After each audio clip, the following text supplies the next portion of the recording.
দেখবে এখানে ক্লিক মারবে, দেখবে জিকে প্যাটার্নটা এইভাবে কিন্তু বেরিয়ে যাবে। এখানে জিকে লিখে দিবে, ঠিক আছে, এখানে অপশন দিয়ে দিবে। তুমি যদি বলে আমি ম্যাথ করব, তাহলে কিন্তু ম্যাথে ক্লিক করে দেবে, কিন্তু ম্যাথের মধ্যে পুরো ডিটেলসটা বেরিয়ে যাবে, ঠিক আছে। তুমি যদি ইংলিশ কিংবা হিন্দিতে একটা ব্যাকরণ করবো, এখানের মধ্যে কিন্তু আবার দুটো টিক মারা থাকবে।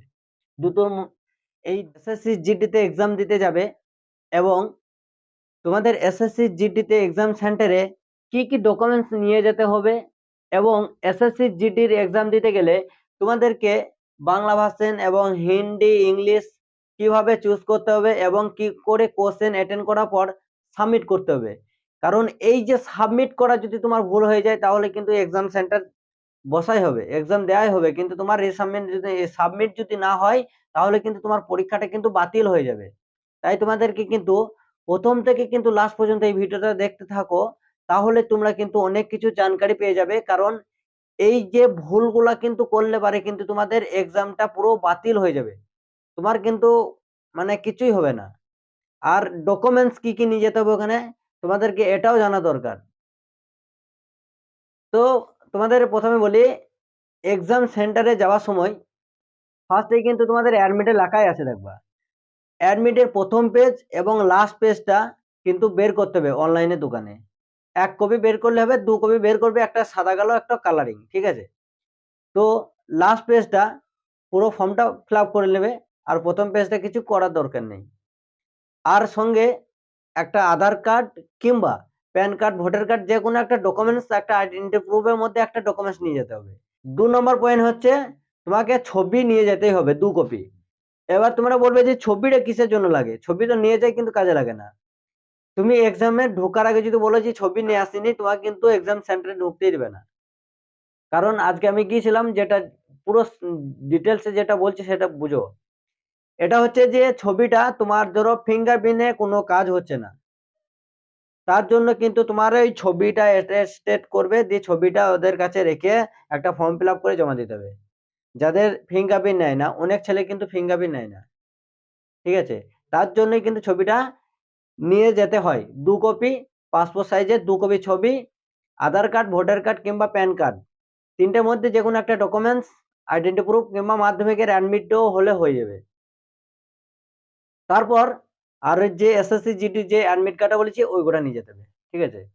তারপরে কিন্তু তুমি এক্সাম সেন্টার গেলে, এক্সাম সেন্টারে যাওয়ার পর ওখানে কিন্তু ব্যাগও রাখতে দেবে, যেখানেই সেন্টার পড়ুক, তোমার টিসিএস পড়ুক কেন কিংবা বর্ধমান পড়ুক, যেখানেই তোমার এক্সাম সেন্টার হয়, ওখানে স্কুলের মধ্যে কিন্তু ব্যাগ রাখার জায়গা দেয়, ঠিক আছে, কোনো অসুবিধা নেই, কোনো জিনিস হারাবে না।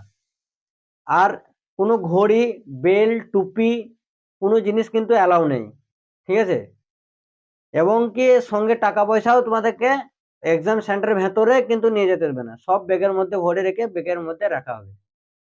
এবার এক্সাম সেন্টারে ঢোকার পর তোমাদের তোমাদের এক্সাম সেন্টারে ঢোকার পর কিন্তু ফার্স্টেই একটা ফিঙ্গারপ্রিন্ট বায়োমেট্রিক দিয়ে একটা রেজিস্ট্রেশন হবে। ওই রেজিস্ট্রেশনটা কমপ্লিট হয়ে যাবে।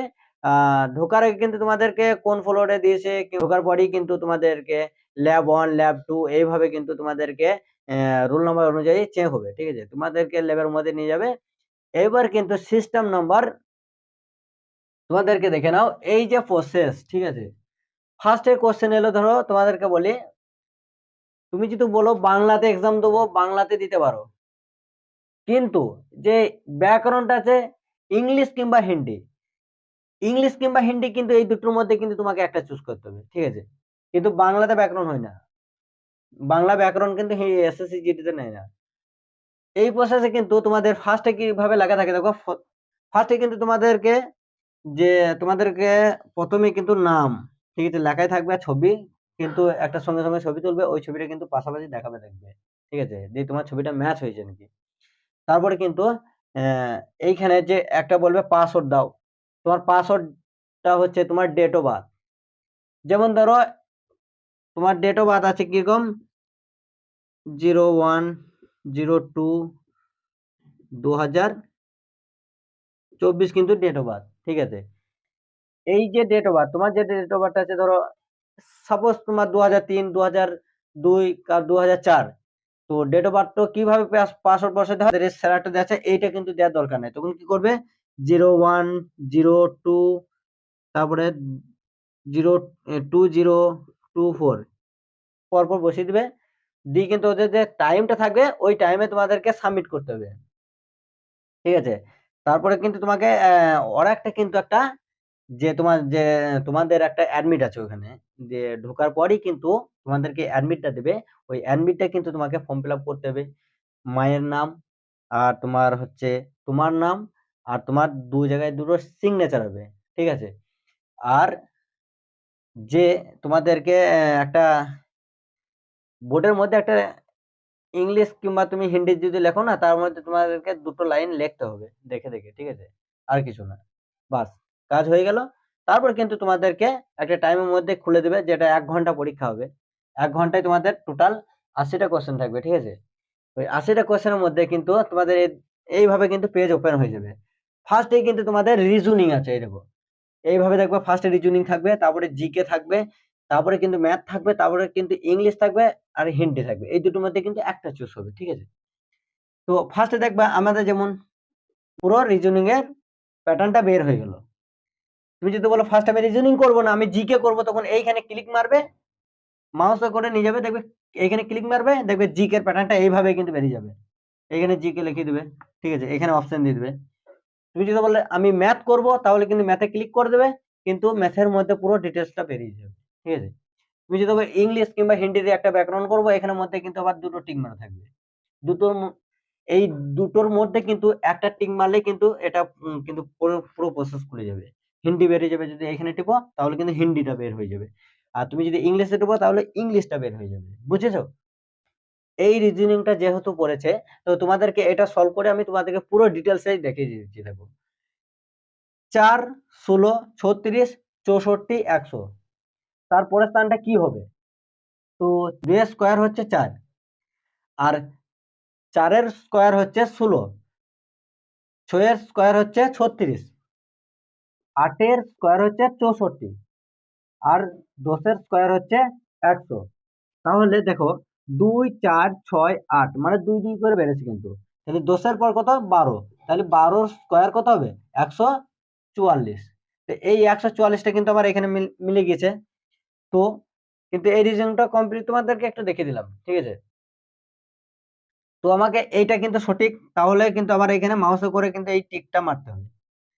টিকটা মারার পরই তোমাদেরকে কিন্তু এইখানে চলে আসবে, ঠিক আছে। এইখানে কিন্তু মাউসটাকে নিয়ে কিন্তু এইখানে আসবে, এখানে একটা মানে থাকবে। এইটা টিপার সঙ্গে সঙ্গে কিন্তু যখনই টিপা কমপ্লিট হয়ে যাবে, সেভ টু নেক্সট হয়ে যাবে। তারপরে কিন্তু তোমাদেরকে কিন্তু এইটা ধরো 1 নাম্বার, এইটু হচ্ছে 1 নাম্বার কোশ্চেন। তুমি যদি বলো একের করবো না 20 করবো, 20 টিপলে কিন্তু 20 কোশ্চেনটা বেরিয়ে যাবে, 15 করলে 15টা বেরিয়ে যাবে। এই সেভ নেক্সট তোমার যদি টিপা পড়ে, তাহলে কিন্তু একেরটা দেখবা এইরকম গ্রিন কালারের মতো, কিন্তু এই মানে এই 1 নাম্বারটা পুরো কিন্তু কালারিং হয়ে যাবে। আর তোমার যদি বুকিং না হয়ে থাকে, রেড কালারের মতো হয়ে থাকবে, লাল, ঠিক আছে। ধরো রিজনিং হয়ে গেল, তুমি যদি বলো জিকে করবো, জিকে তে হাত দেবে, জিকেটা পুরো খুলে যাবে। যদি ম্যাথ করো, ম্যাথটা পুরো খুলে যাবে। যদি ইংলিশ কিংবা হিন্দির মধ্যে যে কোনো তুমি করবে, সেটা কিন্তু সিলেক্ট হয়ে যাবে, ঠিক আছে। এই করার পর কিন্তু তুমি এটা সবগুলা ফলো করবে, যে আমার গ্রিন মানে এটা গ্রিন হচ্ছে নাকি, মানে সবুজ কালার পুরোটা হচ্ছে নাকি।